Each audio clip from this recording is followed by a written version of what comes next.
ఒకవేళ మనసులో ఏదైనా దేవుడు దూషించారేమో అని, మనసులో ఒకవేళ దేవుడు దూషించి పాపం చేస్తారేమోనని ప్రతిరోజు పొద్దున్న లేచి ఆ కుమార్తెని ఎదురుగా నిలబెట్టి ప్రతి ఒక్కరి నిమిత్తం దహన బలులు అర్పించేవాడంట. ప్రతిరోజు కూడా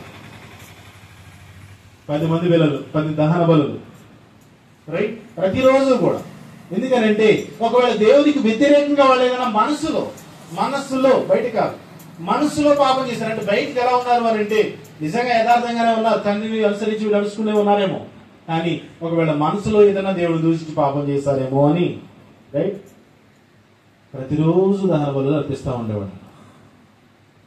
అయితే మనం ఒకసారి ఆలోచించగలిగితే ప్రతి క్షణం మనం ఆలోచించాలి, ఏమో తెలుసా, నేను ఆయన మాట వింటున్నానో వినట్లేదు, ఆయన చిత్తంలో ఉంటున్నానో లేదు, ఆయన అన్న రీతిగా నేను బ్రతుకుతున్నానో లేదు, ఆయన జీవించమన్న రీతిగా నేను జీవిస్తున్నానో లేదో, ఒకవేళ ఆయన ఆజ్ఞలకు నేను ఆటంకంగా ఒకవేళ అడ్డుగోడగా ఏదైనా నా జీవితంలో ఉంటుందేమోనని మనం పరీక్షించుకోగలిగితే వాక్యం చెప్పబడుతుంది, నువ్వు విన్నావా, నీ జీవితం ధన్యం అయిపోయినట్టు.